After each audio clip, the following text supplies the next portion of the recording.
જિગ્નેશ દાદાની 250મી ભાગવત કથાનો કારેલીબાગ અંબાલાલ પાર્કમાં આરંભ। અંબાલાલ પાર્કના અંબા માતાના મંદિરેથી ભવ્ય શોભાયાત્રા નીકળી હતી। તથાસ્તુ વિદ્યાપીઠના લાભાર્થી રાધે રાધે પરિવાર દ્વારા આ કથાનું ભવ્ય આયોજન કરવામાં આવ્યું હતું। પિતૃ મોક્ષાર્થે કથા રાખવામાં આવેલ છે। એમાં અમારા ભૂપેન્દ્રભાઈ નરસિંહભાઈની પોથી મૂકેલી છે। એની પોથીની પૂજા કરીને અંબા માતાના મંદિરે આવી રહ્યા છે। હવે ત્યાંથી અમે પોથી લઈને કથાના સ્થળે જઈ રહ્યા છે।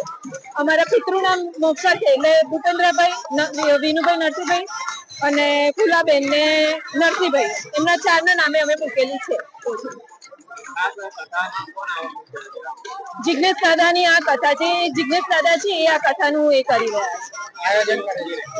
આ 7 દિવસ સુધીની છે અંબાલાલ પાર્કમાં।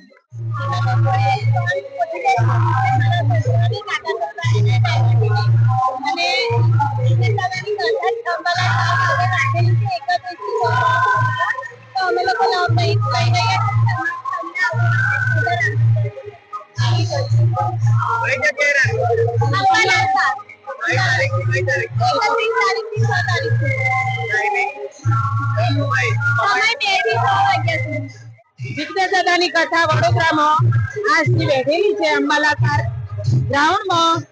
અમે અમારા ઘરે એક પોથી રાખેલી છે, તો દરેકને વડોદરાના દરેક વ્યક્તિને આવા આમંત્રણ। અમે મારા ઘરેથી 3 પોથી છે, મારા દિયરની, મારા સસરાની, મારા ઘરવાળાની 3ની, દરેકના આમંત્રણ છે। વડોદરા શહેરમાં વર્ષના છેલ્લા દિવસથી શ્રીમદ ભગવત કથાનું આયોજન જે મિત્રોના માધ્યમથી કરવામાં આવ્યું છે। કારેલીબાગ સ્થિત અંબાલાલ પાર્ક મુકામે આજથી એનો શુભારંભ થઈ રહ્યો છે।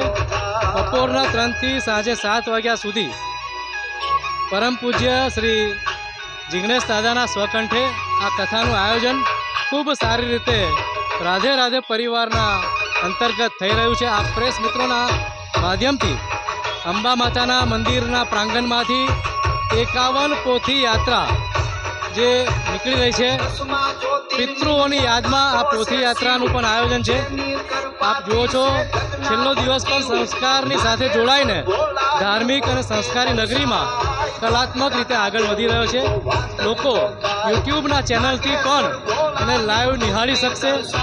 સ્થાન ઉપર પણ પૂરતી વ્યવસ્થા રાખવામાં આવી છે, જેથી કરીને આ ધર્મનગરી એનું ખૂબ સારી રીતે આયોજન પાર પાડી રહ્યા છે।